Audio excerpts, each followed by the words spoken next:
vamos a tener una clase especial donde nuestra invitada va a ser la licenciada Graciela Hassiner, una reconocida psicoanalista y grupalista argentina, a quien hemos invitado para que nos cuente un poco su experiencia, su recorrido y sus últimos desarrollos teóricos que nos parecen súper importantes. En este momento está como directora de un programa que se llama Bilbao Buenos Aires, ¿sí? Que es un programa de formación y que le vamos a pedir que después nos cuente un poco de qué se trata. Pues justamente esto es lo que más nos interesa, las cosas nuevas que se van produciendo en la vida de las instituciones y de los grupos y ver un poco qué está pasando, no solamente conocer los autores, sino las prácticas también, saber un poco qué es lo que los grupalistas están haciendo hoy en día. Bueno, y después es directora también del Instituto de Investigaciones Grupales, donde se dan cursos sobre manejo de grupos y dinámicas grupales. Es psicoanalista, fundamentalmente psicoanalista, es miembro de la Escuela Freudiana de Buenos Aires, que esto también es uno de los puntos que nos interesa, porque hay como un mito, una especie de leyenda urbana, de que los grupalistas no manejan la cuestión del psicoanálisis, si se quiere, más lacaniano. Lo cual no es cierto, de hecho hay muchos que han tenido formación lacaniana, y ella ha intentado todo este tiempo manejarse con estas dos herramientas, y con todo lo que sería el bagaje teórico lacaniano, más las prácticas grupales. Bueno, ella ha sido formada por muchos de los grandes grupalistas que son, lo voy a dejar a que ella cuente quiénes son y cómo fue su experiencia, que eso me parece súper rico desde lo biográfico, lo vivencial. Y después, yo diría que su trabajo en la cátedra, trabajó bastante tiempo en la época de Ana María Fernández. Y yo creo que eso es también un cúmulo de experiencias en una etapa, digamos, donde la cátedra no tuvo que luchar por un espacio bastante importante dentro de la facultad, y eso creo que ha sido, no sé si épico, pero bastante duro, bastante complejo esa época. Este, bueno, eh, bueno, y es autora de diversos libros sobre coordinación grupal, la trama de los grupos es el último, que después le queremos hacer algunas preguntas sobre el libro de la trama. Qué bueno. Sí, porque creo que también hay un, un mérito importante de Graciela, es el tema de poder seguir avanzando en la construcción de conceptos teóricos, e ir nombrando estas nuevas prácticas y estos modos, por ejemplo, de situarse como coordinador, que es algo que nos parece súper importante, tener una idea de que la coordinación no es algo que se hace siempre igual, depende mucho del estilo del coordinador y del marco teórico que está manejando. Parece que no, pero el sistema en el cual piensa lo que el acontecer grupal genera formas de intervención. Y eso creo que también es una de las cosas que ya ha trabajado largamente y que es una de sus grandes riquezas, digamos, como construcción teórica. Bueno, sin más, vamos al tema. Yo no sé, yo te diría que si quieres empezar hablando de lo último que estás haciendo, quizás sea lo más fresco, y después en todo caso vamos a ir un poco por la parte de la historia o de los recuerdos, ¿no? La parte más vivencial. Dale, Xavier. Bueno, la verdad, primero de todo agradecerte. Lo primero es lo primero, dicen. Está bien. Que te quería agradecer. Agradecer mucho esta invitación. De hecho, para mí es muy importante cada vez que vuelvo a la Universidad de Buenos Aires, sitio que sentí mi casa tanto tiempo. Amo la universidad pública, así que nada, te agradezco mucho, Xavier, esta invitación. Para mí la Cátedra de Teoría y Técnica de Grupos es un espacio de interlocución importante para mí, porque respeto lo que se produce en la cátedra. Y espero que este sea el comienzo de una serie, que no sea un episodio único, ¿no? Sino que por ahí entremos en algún intercambio. De hecho, bueno, Xavier, te agradezco porque también respeto mucho tu interés por los dispositivos grupales. Yo esto lo he conversado contigo en algún momento, por tu práctica en dispositivos grupales concretos. Así que por eso yo lo invité, les cuento. Ya empezamos a contar historias. Yo lo invité a Xavier Imaz, no solo a dar clase a nuestra institución, sino a presentar mi libro.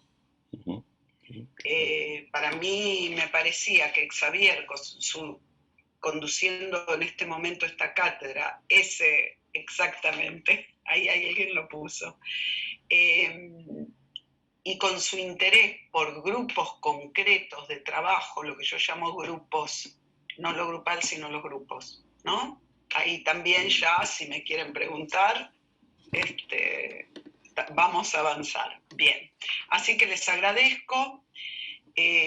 Antes de empezar a responder tu pedido de que hable de lo nuevo que estoy haciendo, también me gustaría agradecerle, aunque no está hoy acá presente, pero está dentro mío, aunque no está en este Zoom, a Ana María Fernández. Ana, yo la acompañé desde el primer día de su trabajo en la universidad. Yo estaba en la cátedra de Roberto Romero y Ana nos invitó a alguienes a acompañarla cuando ganó el concurso. Y a partir de ahí yo estuve trabajando con Ana muchísimos años. Fui jefa de trabajos prácticos de su cátedra bastante tiempo y la verdad que aprendí mucho con Ana. Así que bueno, nada, me parece que da agradecerle a Ana el camino recorrido en este espacio, porque esta cátedra que ustedes están hoy es una cátedra, y vos algo acabas de decir, Xavier, sí, que entró a una universidad aplastada en algún sentido. La Universidad de Buenos Aires explotaba de maravilla, pero había un problema en nuestra facultad que estaba como un poco aplastada por ciertos sentidos coagulados, no solo en los grupos, en cómo pensábamos. Y me parece que esta cátedra, en sus orígenes, ya me parece que, como diría Fernando Ulloa, las fundaciones son importantes, cómo algo se funda, ¿no? Es una cátedra que vino a interpelar sentidos coagulados por distintas parroquias, ¿no? Y teorías que encriptaban el pensamiento. Y esta cátedra era como un wow, molestaba el pensamiento que introducía. Así que me parece interesante recordarles esto, más de que anécdotas personales, ¿no? De que los orígenes de la cátedra Teoría y Técnica, de hecho la cátedra, yo les cuento, se llamaba Técnica y Dinámica de Grupos, la cátedra en la que yo estaba con Roberto Romero, a quien también la verdad que aprecio y respeto mucho, que es la otra cátedra. Y Ana María decidió que el nombre con el que ella iba a tomar su cátedra era Teoría y Técnica de Grupos, para despegarse justamente del tema de la dinámica de grupos, que no quedara pegada nuestra práctica con grupos a la dinámica de grupos, sino que, como ustedes sabrán por la lectura de los maravillosos textos de Ana María Fernández en el campo grupal, ella pretendió una lectura genealógica de los grupos, donde ya la dinámica de grupos no era el imperio de lo que se hace con los grupos, sino que empezábamos a pensar Foucaultianamente las condiciones de producción de ese pensamiento, de esos dispositivos, etcétera. ¿De acuerdo? Entonces, vaya mi agradecimiento a Ana. Esta cátedra era un lujo, la verdad que sí, era un lujo en el ambiente de la Facultad de Psicología. Ahí empecé a trabajar con Ana, cosa que ella recordó cuando presentó mis 2 libros. Ana presentó los 2 libros, fue una de las presentadoras, y ella recordó cuando empezábamos a hablar del nudo grupal, tema al que me voy a referir en un rato. Ella, de hecho, en su libro El campo grupal, habla del nudo grupal. Yo hablo del grupo como nudo, que el nudo es una escritura, una formalización posible para pensar los grupos, ¿de acuerdo? Y que en los grupos vamos a trabajar modos de anudamiento. Esa es una especificidad mía, es algo que cuando me tuve que ir de la cátedra, porque la verdad, aunque amaba la cátedra, no tenía tiempo para tantas cosas, dirigir la institución, soy psicoanalista, doy seminarios en la Escuela Freudiana de Buenos Aires, seminarios de Lacan, bueno, nada, pero volví a la facultad, yo estaba dando, ¿sabés qué, Xavier? Sí. Ana Fernández me invitó a dar en el posgrado de ella de subjetividad, género, donde trabaja tanto la cuestión, me invitó a dar Lacan institucionalista. Entonces yo trabajaba en el posgrado, como ya no tenía tiempo de ser JTP de esta cátedra, trabajaba ese tema, que es muy interesante, una línea de fuga, digamos, interesante algún día para trabajarla, ¿no? Lacan, lo institucionalista de Lacan. Muy interesante, les aviso. Bueno, por ahí me acuerdo de una charla que tuvimos en algún momento donde vos decías, en la práctica Lacan manejó grupos dentro de su institución. Por supuesto, Lacan, yo les digo algo, Lacan disolvió, no solo fue expulsado de la IPA, de la Asociación Internacional de Psicoanálisis, de la Internacional. Sí, sí. Lo expulsaron en 1963, cuando él está por dictar el seminario de los 4 conceptos fundamentales, seminario número 11, lo expulsan de la Internacional. Lo expulsan porque, bueno, cuestionó toda ortodoxia, las sesiones de 50 minutos, cuestionó todo. Y además, cientos de alumnos brillantes tenían transferencia con él. Ustedes vieron los negocios, business. Les rompía el negocio y cuestionó el eje de la ortodoxia, de la comodidad en la que estaban los psicoanalistas en Francia en el año 1963. Entonces lo expulsan de la IPA y él funda una escuela, pero cuando ve que la escuela como institución repite el mismo adormecimiento y la misma ortodoxia con el propio pensamiento de él, la disuelve. Busquen en Google carta de disolución.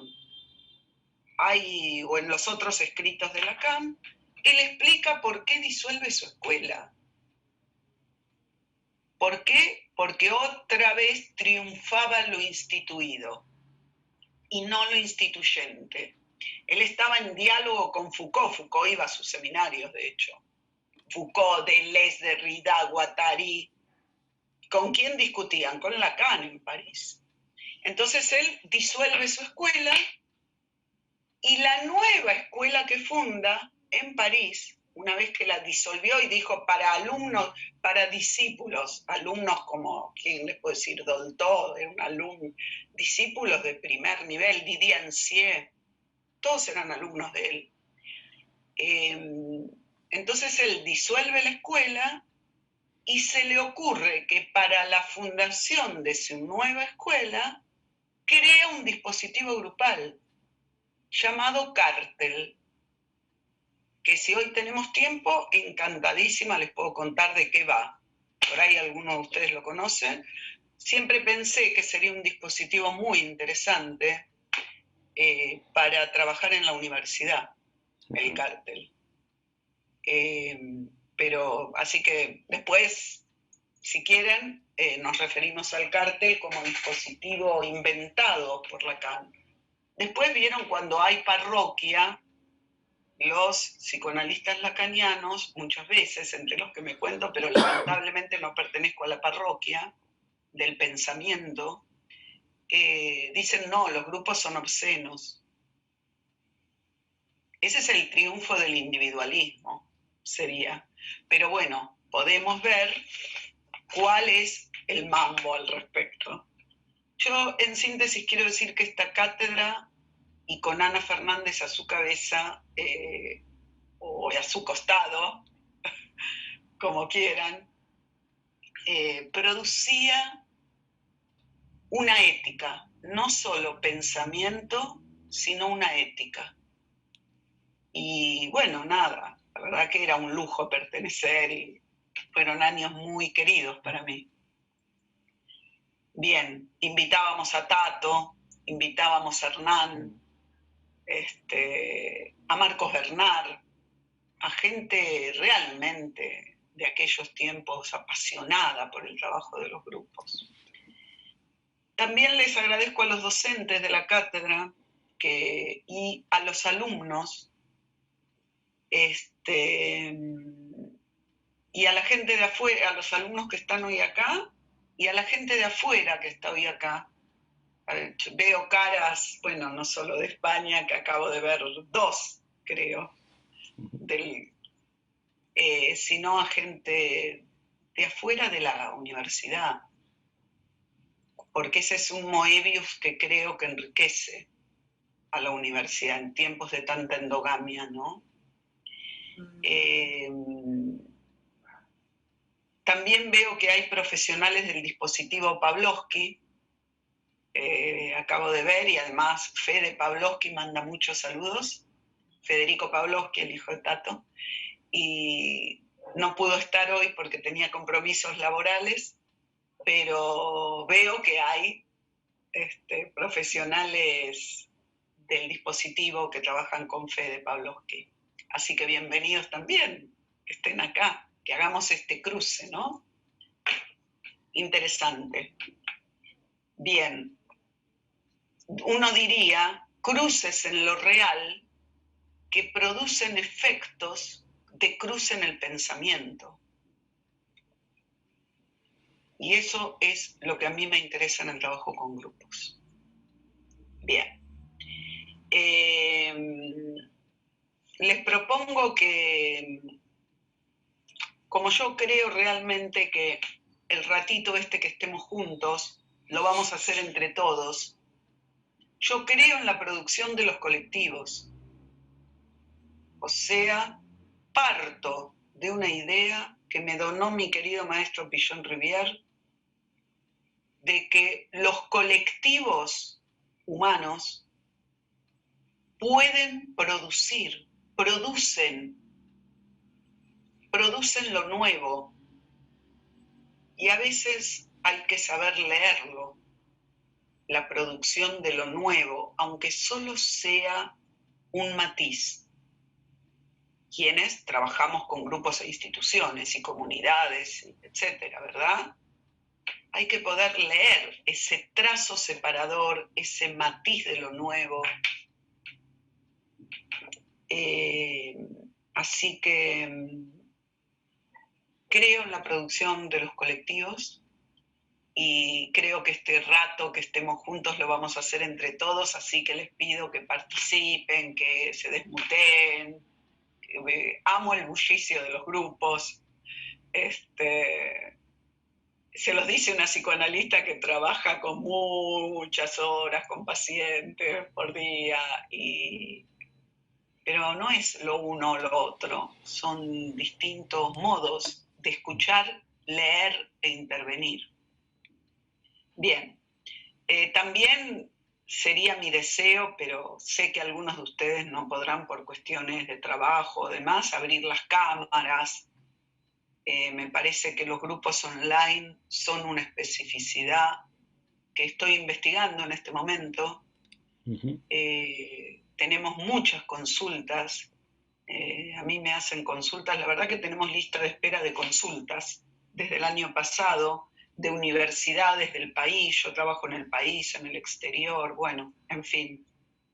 ¿Para qué hablarles de esas cosas de mí? pero sobre los grupos online, directores de cátedra que nos han planteado el año pasado.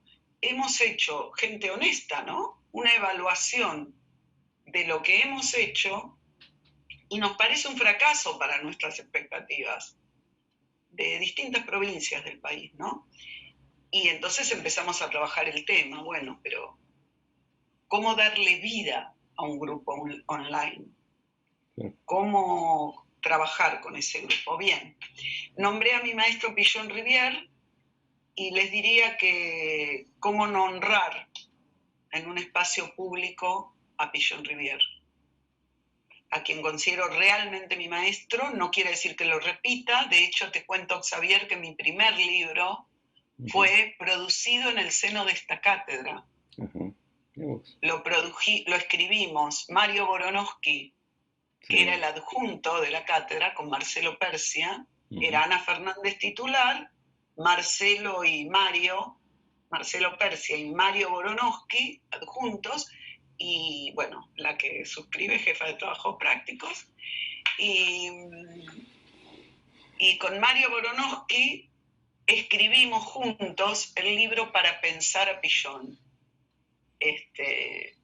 Pero no era para repetirlo. Les quiero decir un aforismo lacaniano que a mí me sirve para la clínica, para la formación de discípulos y para la vida misma. Servirse del Padre para ir más allá de Él. O sea, ir más allá del Padre a condición de servirse de sus marcas. Creo que este fue el trabajo que yo hice con mis maestros, Pichon, Lacan, Freud. Servirme de sus marcas, pero no para repetir como un loro o un disco o no sé qué, sino para ir más allá, pero sirviéndome de sus marcas, no haciéndome la cancherita libertaria. Bien, entonces, eso, le agradezco a Pichon el coraje, quienes estábamos con él. Yo pertenecía a un grupo de noctámbulos que lo acompañábamos en la noche a Pichon, que éramos algunas y algunos, que íbamos por las noches porteñas al sanjuanino con él, o al Bar La Paz. Él tomaba ginebra y nosotras y nosotros tomábamos, no se usaba birra, tomábamos vino. Y aprendíamos de la vida. Yo, además de estudiar y supervisar con él, aprendía de la vida. Quisiera poder transmitirles esto. Bien, entonces, vos me preguntabas qué estoy haciendo nuevo. Sí. Mira, varias cosas te diría. Una es esto que por donde acabas de comenzar, que tiene que ver con lo que estoy codirigiendo con un vasco, Ernesto Mendívil, que es el programa de formación Bilbao-Buenos Aires, que es producto de un trabajo muy intenso entre alguna gente de Bilbao, de España. Yo vengo trabajando con Bilbao hace años, en la Universidad de Deusto, dando seminarios en la maestría de grupos, que a mí siempre me interesó mucho y a ellos también, porque ellos pertenecen a una corriente psicoanalítica de grupos, psicoanálisis de grupos se llama, de Fulques, no Foucaultiana, sino de la corriente de Fulques. Y trabajan más bioniana, más en la línea de Fulques, que ahora la vamos a ubicar en un cuadro, ¿no? Pero, entonces, cuando yo viajaba a Bilbao, viajaba de verdad. ¿Vieron que hubo una época en que la gente tomaba un avión y no le tenía miedo al otro? ¿Se acuerdan? Yo la viví esa época. Bien, y yo viajaba, tomaba el avión, llegaba a España, íbamos a cenar con los vascos, cosas exquisitas. Y a ellos les interesaba mucho esto que ellos llamaban los latinoamericanos, los argentinos, este pensamiento disruptivo que tenemos. Y a mí me fascinaba trabajar con ellos por esta cuestión de ese psicoanálisis, que no es el que más practicamos en la Argentina, y ver cómo qué iba pasando, cómo yo iba escuchando lo de ellos y ellos, esta línea más de lo grupal, digamos que yo llevaba, y ni que hablar, un Lacan en psicoanálisis, no solo pensado para el psicoanálisis como se llama en intención, sino en extensión, o sea, poder pensar el lazo social y las lógicas colectivas desde una lógica psicoanalítica lacaniana. Esto para ellos, en ese momento, era una novedad. Y encima alguien que no fuera tipo, que no les hablara, tipo un Lacan críptico, religioso, del que no se entiende nada, corriente a la que yo no pertenezco, sino un Lacan pensante, donde lo que importaba es la lógica y no todo ese modo, ni el ultimísimo Lacan, por si alguien estudia Lacan, ni el ultimísimo Lacan, ni todas esas pavadas, ¿no? Bien, vieron que las modas garpan, decimos. Yo pertenezco, te cuento, Xavier, y a ustedes les puede interesar, además de ser analista, miembro de la Escuela Freudiana de Buenos Aires, hace mucho tiempo, segundo hogar mío actualmente, y dirigir mi propia institución, pertenezco a una corriente internacional de psicoanálisis llamada Convergencia, que es una corriente psicoanalítica lacaniana no milleriana. O sea, estamos en otra cuestión, es el retorno a Freud, el retorno a Lacan. Bueno, hay toda una corriente, bueno, que con la gente de algunas escuelas de psicoanálisis y de muchos países, pertenezco a esa corriente hace también mucho tiempo. Bueno, digo para que ubiquen desde dónde estoy hablando. Y lo de Bilbao, Buenos Aires actual, también es interesante porque después de todo este trabajo y de pensar mucho este programa de formación, hemos decidido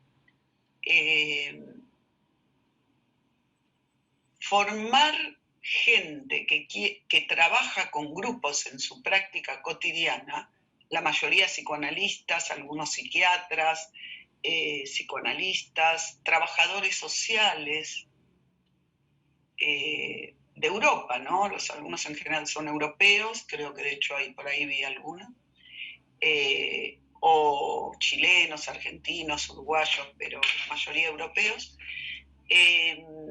donde la formación es con seminarios teóricos, con talleres de multirrecursos técnicos, que esa es la formación que se da en mi institución, pero tratamos de amalgamarlo, pero no juntar cosas, sino realmente trabajar cómo intersectar estos modos de trabajo, donde ellos también piensan que la formación de alguien para trabajar con grupos, tal como les enseñó Fulques, tiene que mediar un grupo terapéutico. Entonces, la formación está viva, Bilbao, Buenos Aires, es una formación donde están los seminarios teóricos, los talleres técnicos y también lo que los españoles llaman grupo cuasi terapéutico. O sea, el alumno hace todos estos espacios, pertenece a un grupo cuasi terapéutico. En general, tanto ellos como el CEFRAP en Francia, que es la escuela de Didier Ancier, que dirigía Didier Ancier. Cuando murió quedó René Caes como director, que ellos trabajan más en la línea de Ancier, no de Fulques, pero también piensan que trabajar con grupos no es fácil y que tiene que mediar mucho de un trabajo con uno mismo, íntimo con uno mismo, para poder habitar un grupo. Así que la verdad que para mí es les diría, un juguete preciado el programa Viva. Te agradezco que me lo preguntes, Xavier, porque estamos haciendo esa experiencia de formar gente donde también se incluye, y otra de las cosas que incluimos, que también se trabaja mucho en Francia, en España, es el pasaje de grupo pequeño a grupo amplio. Con lo cual, la gente que se está formando con nosotros, además del grupo cuasi terapéutico con coordinadores de grupos terapéuticos que los coordinan, son pequeños los grupos cuasi terapéuticos, hay reuniones de grupo amplio. Entonces se hace el trabajo del cambio de transferencia que planteaban Didier Ancier, Bellarano, Caes, de las transferencias que se juegan en los grupos pequeños y las transferencias que se juegan en los grupos amplios. Bien, esto creo que te contesté un poco la pregunta. Me gusta que empieces con preguntas. Me gusta porque, ¿sabes que uno de los temas que a mí me parece que tenemos que repensar, más allá de todo lo que decimos, de los grupos, ¿verdad? Cómo alguien que trabaja con dispositivos grupales trabaja la pregunta? Esto pensaba cuando empezaste con lo de la pregunta, ¿no? ¿Nosotros honramos la pregunta? ¿Nos preguntamos cosas? Creo que en el mundo en el que vivimos, da empezar a repensar la dignidad de la pregunta. ¿Cómo propiciamos la pregunta en las cátedras universitarias, pero no la pregunta que le hace el docente al alumno para ver si sabe? Estoy hablando de otra cosa. ¿Cómo hacemos para que el preguntarnos circule en los colectivos? La vacilación, el sujeto dividido, el sujeto que sabe y no sabe. Porque sí, por supuesto, que un docente tenga que preguntarle al alumno, perfecto, ¿no? Es lo que yo hacía. Claro que sí. Pero yo estoy hablando más allá de eso. Cuando trabajamos con dispositivos grupales, y ahora les voy a contar a qué me refiero con dispositivos grupales, ¿nosotros honramos la pregunta? ¿La propiciamos? ¿Nuestra gente se pregunta cosas? Estoy proponiendo la dignidad de la pregunta. Les puedo recomendar bibliografía, a mí me gusta recomendar bibliografía. Hay un grosso de la pregunta que es un egipcio, que se llama Edmond Javés. Lo que yo nombré como bibliografía, si vas a querer, Xavier, me la pedís y yo se las mando. Perfecto, bueno. ¿Vale? Sí. Me parece sencillo que ponerme a escribirlo ahora en el chat. Está bien. Edmond Javés es un egipcio que escribió un libro muy importante que se llama El libro de la pregunta. Bion, que nosotros en la cátedra sabíamos que cuando tomábamos examen y cuando enseñábamos Bion, que hay dos caminos posibles. O das Bion clásico, supuestos básicos, grupo de tarea, grupo supuesto básico, ¿verdad? Ataque y fuga, dependencia, ¿verdad? O te metes con Bion. Te metes. Bion a mí me partió la cabeza. Me partió la cabeza. Les recomiendo Volviendo a pensar de Bion.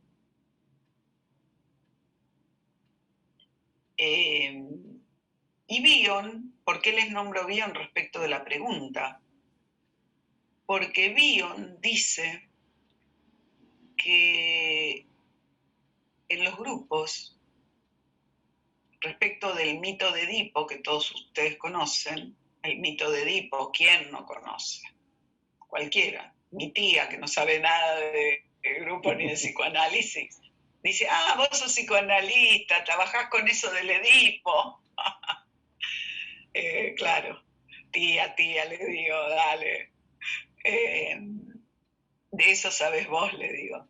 No, Bion dice que así como el encuentro de Edipo, que pasó, se entró a Tebas y huyendo se encuentra con la madre, termina acostado con la madre y sacándose los ojos, ¿verdad? Incesto. Dice Bion, miren qué sensibilidad teórica, que hay una parte del mito que no se trabaja, que es el encuentro con la esfinge.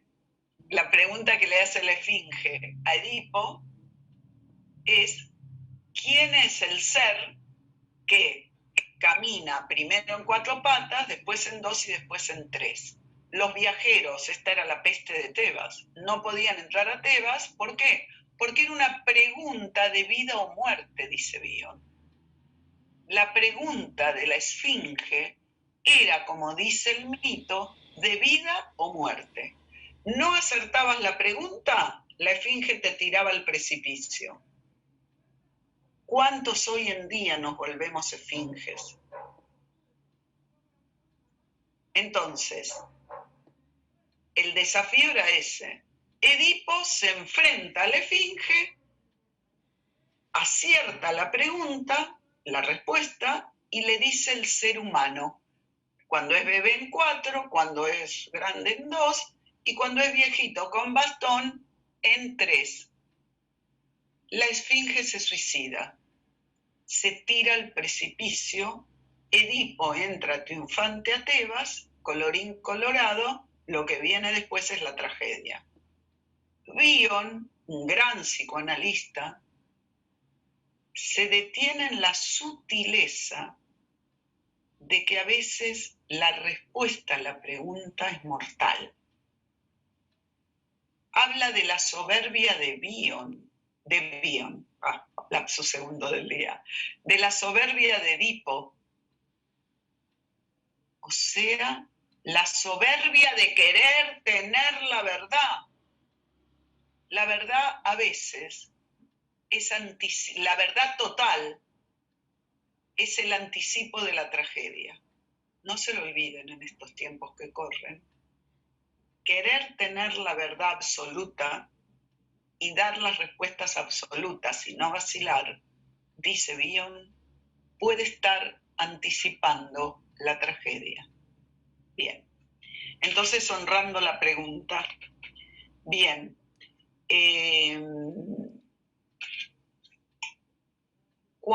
si quieren pueden interrumpirme, miren que yo puedo hablar mucho tiempo.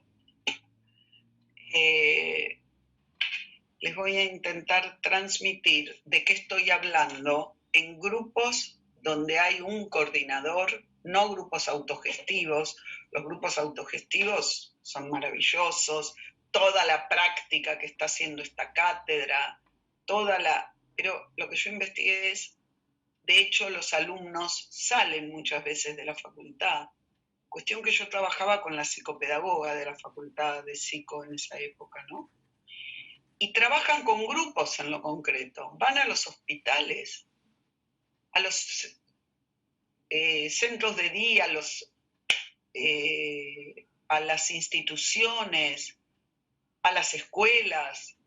Salen de nuestra facultad. ¿Qué herramientas tienen para pensar y abordar esos grupos orientados al sujeto? Entonces, lo que yo di en llamar grupos centrados en una tarea. Entonces, recién acabo de plantear algo que propongo esto. Esto es una forma de escritura, una función matemática. Es una forma de escritura, función, coordinación. Con Anita Fernández, de quien sigo además siendo amiga, la quiero mucho, Ana Fernández. Decíamos, yo aprendí con ella y con Juan Carlos de Brasi, con quienes estudiábamos todos los docentes de la cátedra de grupos, nos formábamos todos con Juan Carlos de Brasi, y aprendimos de Ana, de Juan Carlos, de Armando Bauleo, que lo grupal no son los grupos, que lo grupal atraviesa los grupos, pero no termina en ellos, no se detiene en ellos. Sin embargo, lo que yo seguí avanzando, trabajando, y tal vez sea también algo de lo que yo hoy les puedo compartir de mi práctica, es que los grupos existen.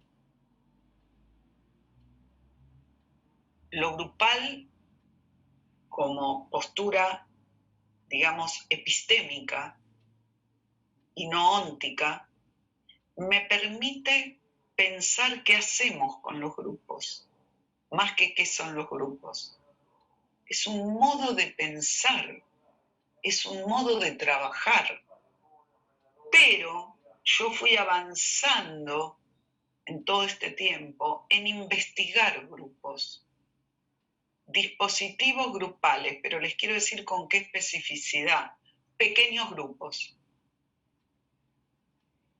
El psicoanálisis, dice Roland Barthes, no se ocupó de los pequeños grupos, salvo quien acabo de nombrar, Bion Rivière. Pero, por ejemplo, Freud no se ocupó de los pequeños grupos, no tendría por qué habernos donado también las reflexiones sobre el pequeño grupo. Ahora que nombré a Roland Barthes, hay algo que dice Roland Barthes que a mí me interesa mucho. Él habla de la práctica de matices. Y bueno, me pareció un modo lindo de llamarlo. La práctica que yo sostengo con los grupos y donde formamos a la gente en el Instituto de Investigaciones Grupales hace ya 28 años, mucho tiempo, es una práctica de matices, nunca totalitaria. A mí me interesa esta idea tan bartesiana de la práctica de matices, de sutilezas. Por si no recitamos caso por caso, nuestra clínica es caso por caso, pero cuando laburamos arrasamos con todo. ¿Sí? Caso por caso arrasamos con todo, con un aparato, una mola, ¿no? Entonces, me interesa que nuestra práctica sea una práctica agujereada, de matices. Bien. Les decía pequeños grupos. A mí me interesó, tal vez yo les podría contar hasta dónde pensé por qué me interesó, porque uno retroactivamente a Precup, como dice Lacan, piensa lo que hizo. ¿Por qué yo me metí en esta práctica con pequeños grupos? ¿Qué me apasionó de eso? Bueno, serían marcas personales que no da ahora que les cuente para qué. Pero me interesan especialmente los pequeños grupos. Y les voy a decir algo más. Yo no les podría hablar de todos los grupos, porque no investigué ese tema. Yo de lo único que me autorizo en un espacio público, con el respeto a la universidad que tengo, es hablar de lo poquito que sí investigué, que es pequeños grupos con alguien, a ver si se entiende, que ocupa una función que yo he dado en llamar función, coordinación asimétrica con el resto de los integrantes de ese grupo. Yo puedo ser íntima amiga, compañera de trabajo, compañera en la comunidad, lo que tengan ganas de tales personas, pero si la hora y media que coordino ese dispositivo grupal me llamo coordinadora, animadora, facilitadora, no me interesa lo que. Esto es lo que yo investigué. Es porque estoy ocupando una función asimétrica. Pienso que el mundo actual, individualista, yo creo que esa es la pandemia de nuestro mundo, el individualismo feroz que nos habita, y en tanto individualismo feroz me parece que los grupos son subversivos. Hoy más que nunca, el trabajo con pequeños grupos, y ahora voy a explicar por qué pequeños, es subversivo a la subjetividad individualista de nuestra época. Es subversivo al aplacamiento del erotismo. Porque el mundo actual, como dice Byung-Chul Han, denigra, aplasta y mata el erotismo. Una sociedad que ofrece y ofrece y ofrece un mundo, no es bueno ni malo. A mí no me importa si es bueno o malo, no es mi problema. No me dedico a eso, a decir si es bueno o malo. Pero que el mundo actual tapa la negatividad, la falta, con gadgets, como lo llamó Lacan, objetos destinados a tapar el vacío. Nosotros trabajamos con grupos, así formo yo a la gente que se forma conmigo, en una lógica inversa. El vacío está hecho para ser honrado, como dicen los orientales. No para taparlo, eliminarlo con objetos. Gadgets, llamó Lacan, a todos los objetos que crea la sociedad de consumo para tapar el vacío. En la práctica de grupos que propongo, nos ocupamos de bordear y honrar el vacío, lo grupal como espacio donde producir vacío. ¿Te puedo hacer una pregunta? Sí, sí. ¿Viste en la trama de los grupos? No te prometo respuesta. No, me parece que tiene que ver con esto, o continuaría en la línea de lo que estás diciendo, y creo que es, dentro del libro, la trama de los grupos, vos hablas de dispositivos orientados al sujeto. Y ese sujeto ahí es como, podríamos decir, parte del trabajo del coordinador. Y creo que cuentes un poco cómo pensás esa tarea y cómo pensás esa subjetividad o ese sujeto al cual está orientado el trabajo de ese grupo. Propongo lo siguiente. Orientados al sujeto, tiene ese sintagma, tiene un término que es orientados. ¿Qué quiere decir dispositivos orientados al sujeto? Entonces planteo la primera cuestión, que es que quien cumple la función coordinación, o quienes, porque pueden ser varios o varias, se hace cargo de esto. ¿Qué es eso? Una flecha. Un vector que tiene pues una recta con un comienzo y una flecha. Esto es un vector que en matemática y física indica dirección, orientación. ¿Hacia dónde vamos con lo que hacemos, gente? Primero hacemos, después pensamos en el mejor de los casos lo que hicimos. Esta flecha, Jacques Lacan en 1958 la llamó a esta flecha que hoy les dibujo acá, dirección. De hecho, les recomiendo el texto La dirección de la cura y los principios de su poder, Lacan, 1958, escritos. No es un seminario. Todavía no lo habían rajado de la IPA. Lo querían. Y él escribió La dirección de la cura. Y dice, el analista dirige la cura. Mejor que lo sepa. ¿Qué quiere decir dirigir? ¿Manipular gente? Yo me acuerdo cuando con Anita Fernández decíamos, si ustedes vinieron, decíamos en la cátedra, a aprender a manipular o dirigir la vida de la gente, están en la ventanilla equivocada. No enseñamos a dirigir en el sentido de manipular. Pero ojo que el mundo actual a veces también se pregunta poco hacia dónde vamos con lo que hacemos. Les podría nombrar un libro nuevo que estoy leyendo ahora de Bifo Berardi, muy bueno, Fenomenología del Fin. Esperen que se los quería mostrar.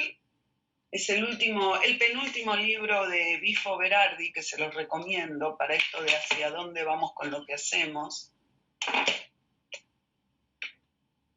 Fenomenología del Fin. Muy bueno. En el tiempo él dice que antiguamente el ser humano estaba en la conectividad, una forma rizomática, dice Bifo Berardi, donde el lazo social era más rizomático, y que el mundo actual, dice Bifo, es un mundo de la conexión, no de la conjunción, no es del y, sino de la conexión. Todo tiene que encajar, porque si no cae la conexión. Pero que no es solo tecnológica, que a partir del estallido de la tecnología, la subjetividad es menos rizomática, es más del orden de la conexión, dice él. Bueno, me parece que a un grupalista esto le tiene que interesar pensarlo. Bien, entonces vuelvo, orientados, dirigir, Lacan, dirección de la cura. ¿Hacia dónde vamos con lo que hacemos? Lacan dice en el título ya, la cura, un analista la dirige. En el mejor de los casos no dirige a su paciente para que se identifique con el analista en el lugar del ideal. Dirige a la producción de un sujeto, que se produzca ahí un sujeto deseante, reavivar el deseo. Los grupos son dispositivos donde no, digamos, tenemos un peligro, que es producir efecto masa, efecto rebaño, efecto masificación. Miren que la salvación de ahora es el rebaño.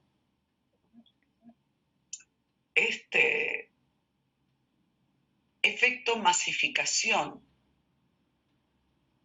Si quieren después, pero no creo que quede tiempo, se lo dejaremos para otra, yo planteo, esta es una producción teórica mía, que todo grupo humano está habitado por el efecto masa y el efecto sujeto, que bascula, hay una tensión todo el tiempo entre hacer masa o sujeto. Y quienes trabajamos esa hora y media, ese día, ese mes, lo que sea, con un dispositivo grupal, tenemos que estar advertidos de esto y producir sujeto. Miren, Fernando Ulloa, a quien quise tanto, con quien teníamos diálogos y trabajo y cosas, Fernando me dijo un día, me decía, mira, hablando de los grupos y supervisando grupos, me decía, mira, Graciela, me decía, el desafío mío, decía Fernando, es producir sujeto, decía él. Yo después lo teoricé como efecto sujeto, ¿no? sujeto aún en la numerosidad social. ¿Cómo se hace eso? ¿Cómo producimos efecto sujeto en la numerosidad social? Es un desafío, gente, no va de suyo. No va de que yo diga horizontalicemos y entonces todo. Yo tengo herramientas de una lógica teórica que me habiliten para este movimiento. Bien. A mí me parece que es responsabilidad de quienes formamos, a quienes van a trabajar en los hospitales. Yo estoy capacitando gente en distintos hospitales para esto. De pensar que no basta con que yo recite verdades. En la práctica cotidiana, yo me siento a trabajar con la gente y les digo, ¿y por qué arman grupos? A ver, miren, de hecho, un hospital que queda muy cerca de la Facu de Independencia, el Ramos Mejía, me llamaron hace 4 añitos a ver si los ayudaba y las ayudaba a rearmar el equipo de grupos, porque después de los milicos se quedaron sin equipo de grupos. Ustedes saben que el Hospital Ramos Mejía de la calle Urquiza no tenía hasta hace pocos años un equipo de grupos para trabajar con los pacientes. Yo estuve trabajando un año con ellos, con los psicólogos y psiquiatras del equipo de salud mental del Ramos, para fundar un equipo. Este es un desafío, pero desde esta concepción y desde esta ética, que es, bueno, para esto hay que mover muchos conceptos. Sujeto, orientados al sujeto, quiere decir que tenemos que replantearnos de qué sujeto hablamos, qué sujeto del lenguaje, de qué estamos hablando. Capítulo que no quisiera tomar rápidamente. ¿De qué inconsciente hablamos? A ver, cuando mucha gente de la actual modernidad temprana y tardía critican al psicoanálisis, ¿estudiaron de qué inconsciente habla Lacan? Lacan no habla de un inconsciente como pozo petrolero al que hay que ir a buscar verdades antiguas olvidadas. Habla de un inconsciente como producción. Y un coordinador de grupos, para mí, tiene que estar habitado por una lógica mínima, porque es muy trabajado a sí mismo, por eso los talleres con técnicas, para poder entregarse a la escena grupal, pero estar habitado por una lógica que le permita entregarse con swing, no repetir verdades ortodoxas, ni que parezcan actuales pero siguen siendo ortodoxas, sino entregarse a la escena grupal para jugar distintos semblantes en los distintos momentos que la transferencia lo requiere, y luego poder repensar a posteriori lo que hizo desde esa lógica que lo habita. Pero un coordinador, alguien que trabaja con grupos, yo lo llamo coordinador, pero puede ser trabajador con grupos, no me interesa. Facilitador, animador, como dije antes. Por ejemplo, tiene que poder escuchar, tiene que estar trabajado en esa práctica de matices para alojar grupos que alojan. Si un coordinador no puede escuchar al sujeto, el sujeto que habita a cada quien ahí, no puede escucharlo. Ahí no va a pasar nada en ese grupo. Nada de lo que yo estoy planteando, o de lo que planteaba Ulloa, parecido a lo que estoy planteando, que es producir sujeto. Pero un coordinador no solo tiene que escuchar, como un psicoanalista, no es lo mismo oír que escuchar que leer. tiene que poder escuchar, pero tiene que tener una teoría de la lectura. ¿Qué es una teoría de la lectura? Bueno, si yo escucho lo inconsciente como lo viejo, que hay que ir a recuperar lo antiguo, y toda esa sanata, es una teoría de la lectura. Pero si yo estoy habitada por un sujeto entre significantes, que yo voy leyendo la producción en un grupo en relación a la producción significante, pero además, si tengo una teoría de la lectura del inconsciente como producción, que no es lo que se enseña habitualmente en la facultad, voy a señalar siempre el trazo separador. Eso es un modo de leer la producción grupal, pero para eso necesitamos recuestionar, poner en tela de juicio los conceptos que nos habitan. Por supuesto que si siguiéramos hoy, me voy a callar acá porque me parece que estamos sobre la hora y Sí, que tal podemos seguir vez 15 minutos más, pero no sé, si querés voy a preguntas decirles se puede algo. hacer o Cuando yo ampliar. hablo de trazo separador, Ajá. estoy hablando desde ya de 4 conceptos, los 4 conceptos fundamentales en Lacan, seminario número 11 de los 4 conceptos. Está este esquema que yo les voy a hacer acá, que lo tenía muy lindo ahí, que es el sujeto y el otro.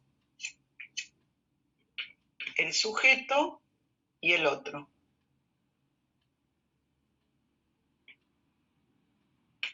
¿Saben cuál es la revolución lacaniana? Que todos los que se dedican a repetir Lacan y el ultimísimo Lacan no transmiten. La gran revolución lacaniana fue volver a Freud, ahí donde los post-freudianos, la misma hijita de Freud, cría cuervos, decían en una época, que serán tus principales traidores, tus hijos. La hijita de Freud fue su principal traidora.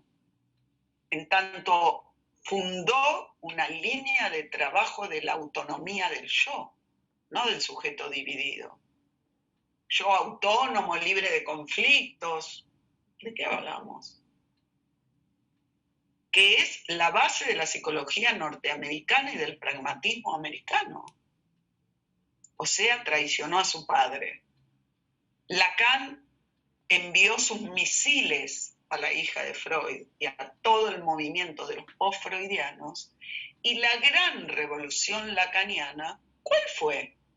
Fue decir que el otro con mayúscula, o sea, lo social, gente, el lenguaje, pero el lenguaje no son solo las palabras, a ver. El lenguaje es lo social, las luchas económicas, es lo social, el sentido del otro, el sentido cultural, está antes que el sujeto. La gran revolución lacaniana fue extraerle a Freud la noción de sujeto, pero decirle, maestro Freud, el otro está primero. ¿Por qué a un grupalista le interesa esto? El otro con mayúscula, la letra A, ¿saben por qué se pone así?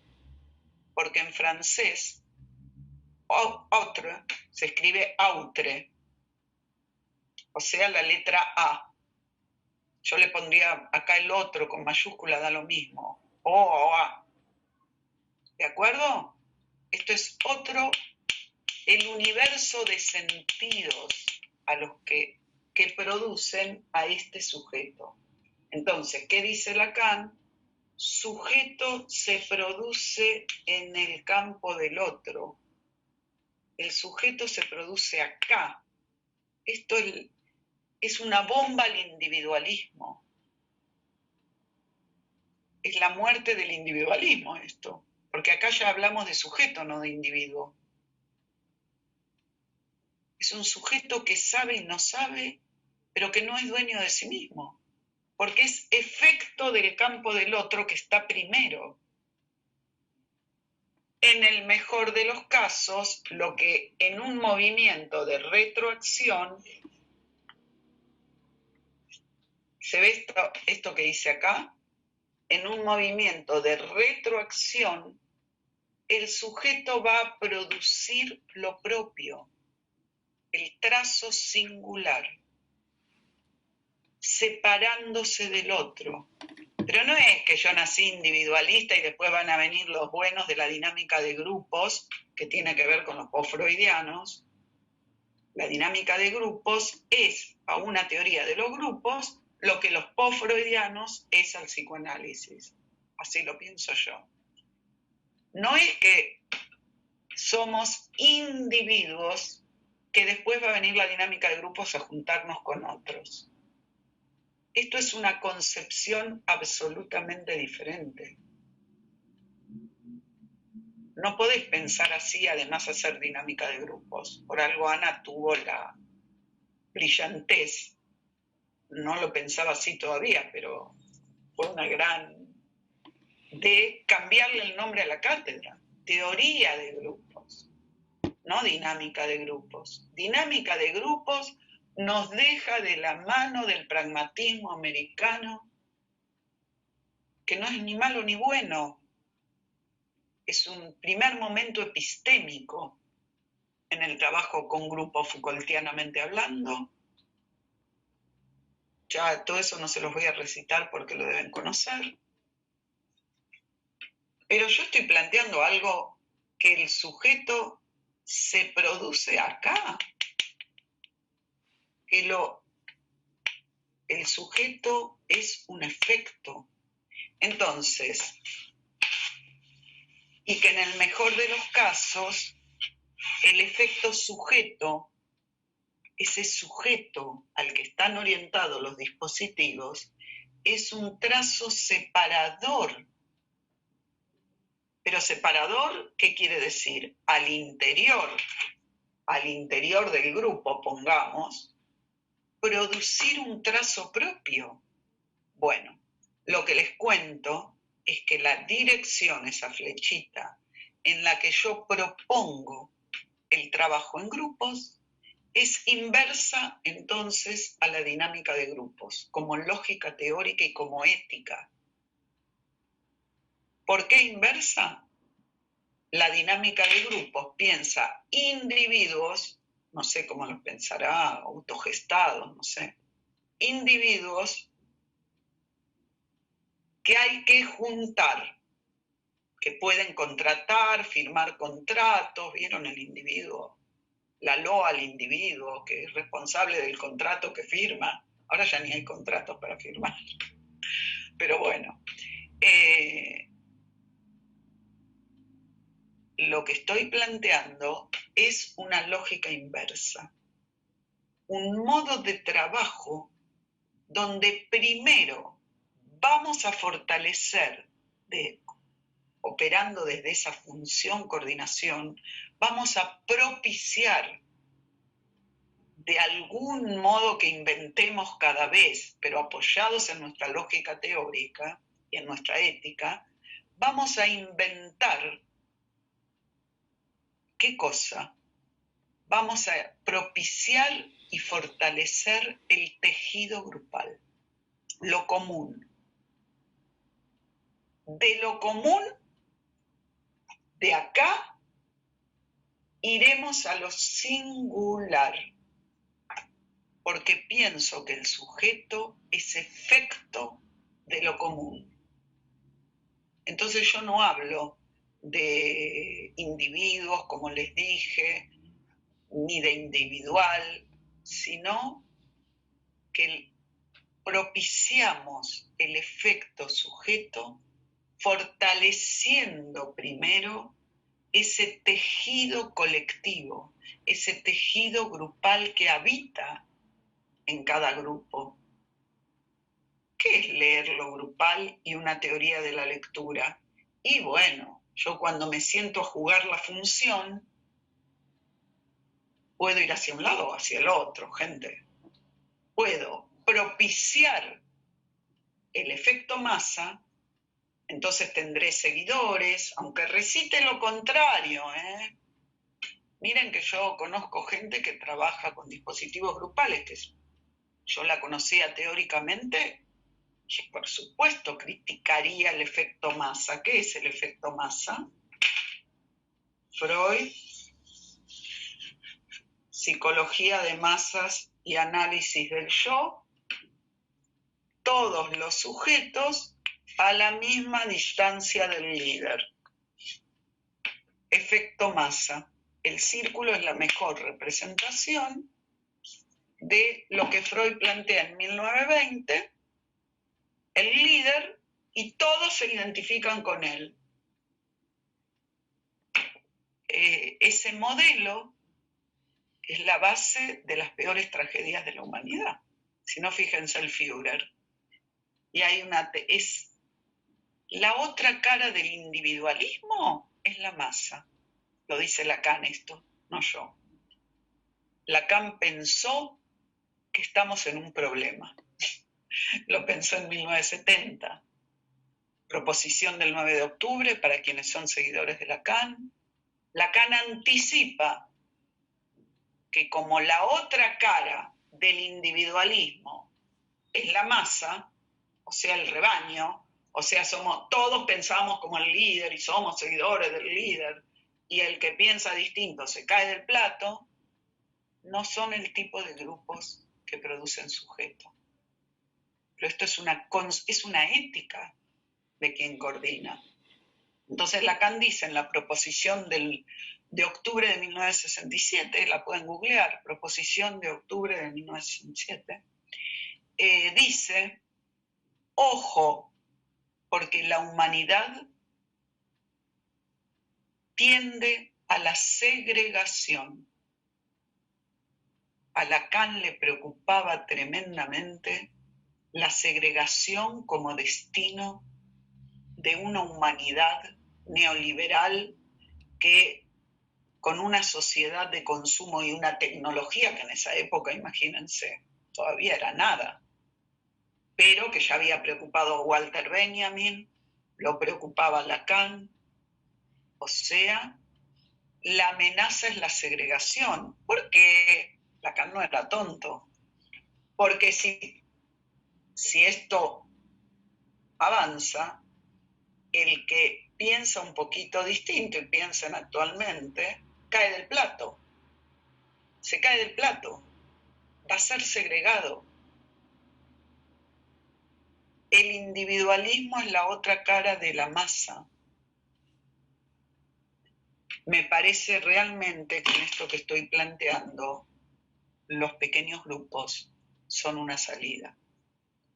Estoy hablando de pequeños grupos, realmente, ¿eh? Yo no sabría hoy, en el tiempo de hoy, cómo hacer esto que hacía Fernando Ulloa. Por ejemplo, en el sur de nuestro país, Argentina, Fernando trabajaba en Roca. Es muy amado Fernando Ulloa, porque él armó toda una red de trabajo. No sé si hoy hay alguien acá del sur de nuestro país. Fernando era muy conocido porque él armó una red de trabajo con niños carenciados y padres de estos niños. Ustedes saben, niñas, niños, que en el sur argentino hay temas muy complicados. Entre otros, las adicciones, la bebida, bueno, en fin, niños de calle, en situación de calle. Y Fernando, además de ser un psicoanalista que vivía acá en la calle Cavia y tenía un hermoso consultorio, trabajaba mucho con este tipo de abordajes, de numerosidad social. Y, por ejemplo, yo trabajo también en Mendoza, trabajo en Ciudad de Mendoza y en San Rafael. No sé si hay aquí alguien hoy de Mendoza. Y en Mendoza, en San Rafael también, lo conocen mucho también a Ulloa, porque Fernando sembró un camino en muchos lugares de nuestro país con esta apuesta: el trabajo de producir sujeto aún en la numerosidad social. O sea, no hacía dinámica de grupos, sino, bueno, él nunca trabajó demasiado, no siguió profundizando estas cuestiones, pero pienso que hubiera sido muy rico si él estuviera hoy aquí todavía. Pero ese era su compromiso. Y es un desafío para cada uno de nosotros, pero depende cómo leamos y qué herramientas teóricas tengamos. Miren, yo digo que para trabajar con grupos hay que tener que el trabajo con grupos, primero, que es un imposible. Dijo Freud, hay 3 imposibles: gobernar, educar y analizar. Imposible. ¿Qué es imposible? Podemos hacerlo, pero siempre va a haber algo que nos cierra. Bueno, trabajar con grupos yo lo sumo a la lista de esos 3. También coordinar grupos es imposible. Siempre va a haber un real inabordable que excede, que nos va a dejar incómodos, que nos va a romper la cabeza en el mejor de los casos. Y otra vez más, Ancor, se llama un seminario de Lacan. Ancor, otra vez. Entonces, otra vez vamos a repensar. ¿De acuerdo? Y yo digo, en ese imposible de ese real que siempre nos tironea desde la práctica y nos vuelve a hacer, por suerte, pregunta, alguien que trabaja con grupos, la formación en grupos tiene 3, para mí, bases: una lógica teórica, una ética, que es la ética del deseo y del sujeto, no del individuo, del sujeto producido en el campo del otro, una lógica, una ética y una poética. Ustedes me dirán, ¿por qué una poética? Podríamos dedicarnos una clase entera a por qué una poética. Con poética me refiero a la idea de poética de Aristóteles, no hacer poesía solamente. ¿Saben por qué una poética? ¿Por qué yo abrevo en el arte, en los mitos, todo aquello que toca la condición humana? Porque si no, la formación de alguien que trabaja con grupos, si no tiene una poética, no va a poder tocar el carozo del ser. Freud en alemán lo llamaba Kern unseres Wesen. Es una hermosa frase, nunca encontré una traducción apropiada. Kern unseres Wesen para Freud era el alma, el carozo del ser humano. Eso es una clínica de matices. ¿Cómo hacemos con nuestro modo de trabajar con estos dispositivos grupales, cualquiera que sea, un grupo terapéutico, un grupo en educación, un equipo de trabajo, en cualquier espacio público, comunitario, hospital, escuela, lo que tengan ganas, política? Yo he coordinado, bueno, espacios también del orden político. ¿Cómo hacemos jugar esa función orientados al sujeto? O sea, si no tenemos una poética que nos habite, no vamos a poder tocar el carozo del sujeto. No es solo los significantes, el lenguaje. ¿Se entiende lo que estoy planteando? Bueno, me callo. Xavier, bueno, estamos o pasados de alguien. tiempo, pero yo creo que vale la pena hacer un espacio de preguntas si alguien quiere hacer Yo algún tengo comentario. unos minutos más, sí, porque después atiendo, pero Sí. por ahora, bueno, free. Si les parece, hacemos 5 o 10 minutos más. No sé si... 5 minutos, sí. ¿Sí? Dale. Está bien. ¿Hay alguna pregunta o alguien que quiera ampliar alguna cuestión?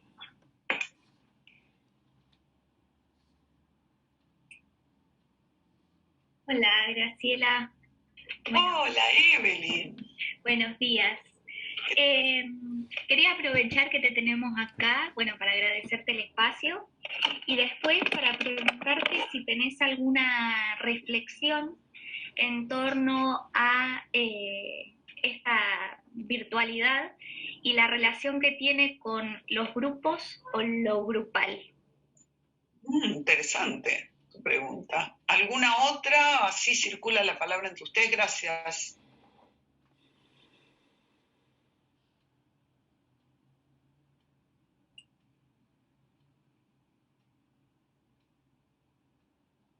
Yo quería, buen día para todos y todas. Hola, ¿qué tal? ¿Qué tal, Graciela? Me quedé pensando en esto de la pregunta cuando hay una respuesta mortal, ¿no? Y pensaba, porque en unos años atrás, formándome una capacitación ahí en la facultad, por una cuestión más específica en lo que trabajo, quien estaba dando la capacitación dice que propone que nunca hay que empezar un grupo preguntando cómo están. Y yo que venía coordinando grupos digo, estoy haciendo todo mal, porque yo siempre empiezo el grupo abriendo eso. Y entonces la respuesta de esta persona fue que uno nunca sabe como coordinador cómo va a poder cerrar eso, ¿no? Que se abre.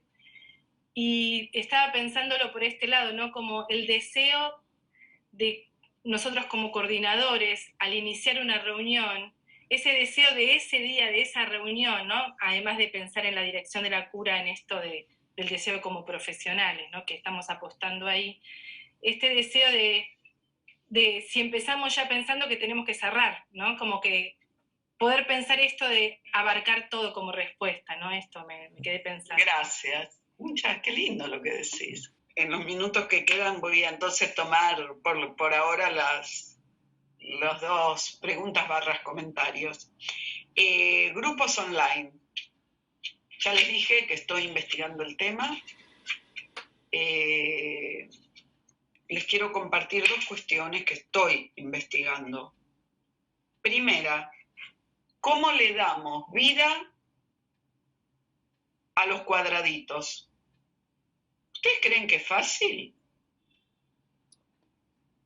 Les aseguro que no. Para mí no lo es. Y todas las consultas que recibimos, les digo, no podemos dar abasto de las consultas que tenemos al respecto. Los docentes, las docentes, esmeradas en querer y poder y trabajan horas de día, de noche y de tarde. Pero hay algo en lo imposible de educar, como diría Freud, que es muy imposible.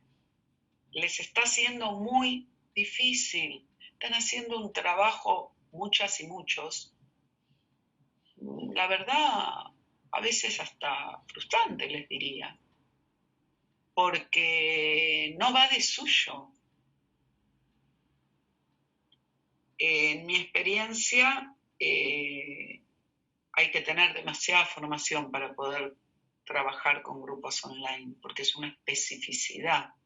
Y el trabajo con recursos técnicos, técnicas creativas, técnicas lúdicas, técnicas dramáticas, bueno, todo este arsenal de técnicas que hacemos en la institución, propicia especialmente que los cuerpos que pasaron a ser planos recuperen volumen.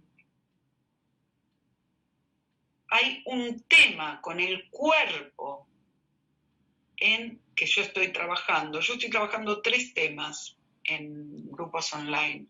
El cuerpo en los grupos online, para eso tendríamos que definir de qué hablamos cuando hablamos de cuerpo, pero no va a ser hoy. El cuerpo, el deseo y la presencia del coordinador. Yo no estoy de acuerdo que hay grupos presenciales y no presenciales. Si es no presencial, el grupo está out. Olviden, ya fue. Yo lo daría por cerrado el grupo. Hagamos que sea presencial, aunque estemos en la pantalla. Hay una noción que se llama presencia del analista. Un tema con el cuerpo en que yo estoy trabajando. Yo estoy trabajando 3 temas en grupos online. El cuerpo en los grupos online, para eso tendríamos que definir de qué hablamos cuando hablamos de cuerpo, pero no va a ser hoy. El cuerpo, el deseo y la presencia del coordinador.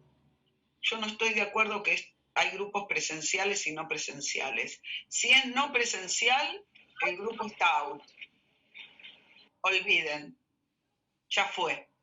Yo lo daría por cerrado el grupo. Hagamos que sea presencial, aunque estemos en la pantalla. Hay una noción que se llama presencia del analista. Yo atiendo muchos pacientes, yo no estoy trabajando en este momento ni en mi consultorio, ni en mi institución, ni en todos los lugares en los que trabajo, yendo a esos lugares. Todo lo hago desde acá, desde donde estoy. Trabajo por teléfono, por Zoom, por videollamada, atiendo pacientes. ¿No hay presencia del analista? Error. Es otro tipo de presencia. La pandemia llevó, a mi gusto, y los grupos online en especial, al límite nuestro saber. Tenemos que recuestionarnos. Nos tiene que servir para repensar nuestros conceptos. Hay 2 conceptos que ya están planteados en 1958 en el texto que les recomendé, la dirección de las curas y los principios de su poder, que son deseo del analista, es la primera vez que lo nombra Lacan, y presencia del analista. ¿Qué es la presencia? La presencia es, estamos agarraditos de las manos. No, gente, no banalicemos. La presencia es otra cosa. La presencia es un tema que ya venía de la filosofía, el ser ahí. El ser ahí no quiere decir que nos podemos agarrar de la mano y abrazar. También en los grupos de online puede haber o no presencia, puede haber una presencia mortificante, puede haber una presencia que adormece, puede haber una presencia que despierta al sujeto. Para mí, alguien que trabaja con grupos online tiene que retrabajar el concepto de presencia. Hay presencias que adormecen. No es la culpa de los alumnos y las alumnas. ¿Tengo yo herramientas? Lacan dijo, la resistencia siempre es del analista. Esto es otra revolución. No es que el paciente no quiere, no acepta, la alumna se va, el alumno se va, no quiere recibir mis sabias enseñanzas. Lacan, con un tema ético, dijo, pongámonos las mochilas al hombro, la resistencia es siempre nuestra. Los que no pudimos, las que no pudimos encontrar el modo somos nosotras y nosotros. No pudimos. Bueno, esto nos llevará a la próxima sesión o la próxima encuentro online. Bueno, ¿qué hacemos entonces? La resistencia siempre es nuestra, no del otro ni de la otra. Entonces, primera cuestión, grupos online, que estoy investigando, les cuento, es presencia y deseo del analista. Deseo del analista es una función que tiene que operar en un análisis, según Lacan, para que el análisis exista. Yo podía ir 4 veces por semana a un analista, ortodoxamente, pagarle un montón de guita, frecuentar la analítica, y que no pase nada en ese análisis. Si no está en juego algo del deseo del analista, concepto que no es solamente que ese profesional quiera trabajar como analista, no es vocacional. Hoy no nos daría el tiempo para que yo les cuente la noción, pero tengan en claro que estos 2 conceptos son centrales para los grupos online. ¿Para qué? como dijo Lacan en 1958, dirección de la cura, hacia dónde vamos con lo que hacemos, y los principios de su poder. Digo esto, y esto lo charlábamos con Anita Fernández, yo le decía, mirá, Ana, el título de dirección de la cura es dirección de la cura y los principios de su poder. Lacan, en el 58 en Francia, 10 años antes del 68 francés, lo tenía a Michel Foucault de alumno, discutía con Michel Foucault y estaba de acuerdo, Microfísica del poder y los discursos del poder, si quieren bibliografía Foucaultiana, que el poder no es malo. Eso es una banalidad pensar. Foucault pensaba Microfísica del poder y discurso del poder, léanlo.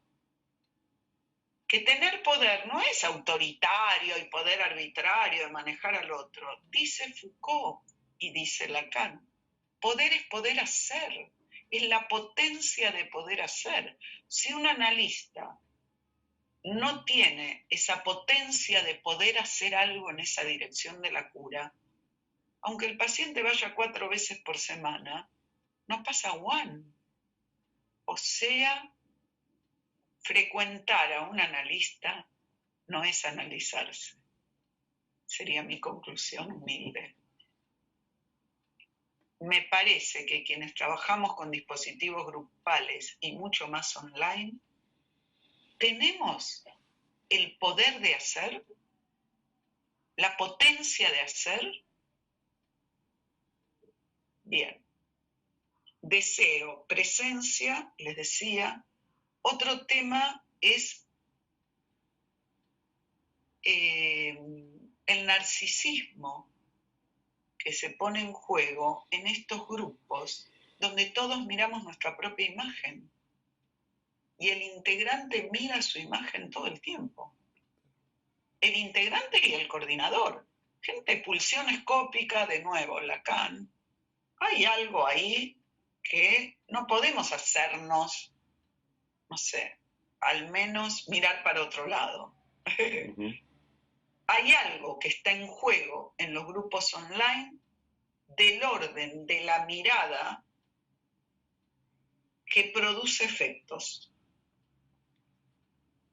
Y lo último que les quiero decir que a mí me está fascinando pensar es que yo en el libro La trama de los grupos y también en Coordinando Grupos planteo que a veces se confunde y hay muchos prejuicios con los grupos porque se confunde el círculo en el que se sienta la gente cuando nos juntamos en grupo. Generalmente nos sentamos en círculo por código, es una convención. Podríamos hacer como hacía Bion, todos uno atrás del otro. Podríamos cualquier figura en el espacio. Nos sentamos en círculo. A veces hay un desliz del modo como nos sentamos en el espacio a cómo pensamos los grupos. Entonces pensamos los grupos como círculo. El problema del círculo ya se los anticipé cuál es. Entonces vamos a fabricar líderes. El líder en el centro. Por eso yo lo que propongo es el nudo y no el grupo. La forma de pensar el grupo, nos sentemos en círculo, en cuadrado, es el nudo, pero bueno, para otro momento. Pero lo que les quiero decir es que lo maravilloso de los grupos online, que a mí me digo, bueno, se rompió el círculo. A ver, ¿alguien está pensando? Bueno, pero si en círculo pasaban esas cosas, ¿qué pasa en los grupos online donde no hay círculo y donde nos miramos? Bien, es fascinante, ¿eh? Si me quieren acompañar en la investigación, las invito a todas y todos los que quieran, porque yo estoy muy, muy copada con esa investigación y con los cuerpos en los grupos. ¿Qué pasa con los cuerpos? cómo despertamos el cuerpo. El ser humano tiende al adormecimiento. La masa es un modo, soy oveja, una más de las ovejitas del rebaño,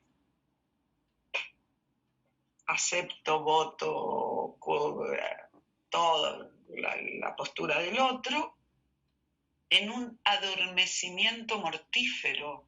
Miren que Lacan no nos conocía y escribió en un seminario RCI, el ser humano tiende a la masificación y al adormecimiento.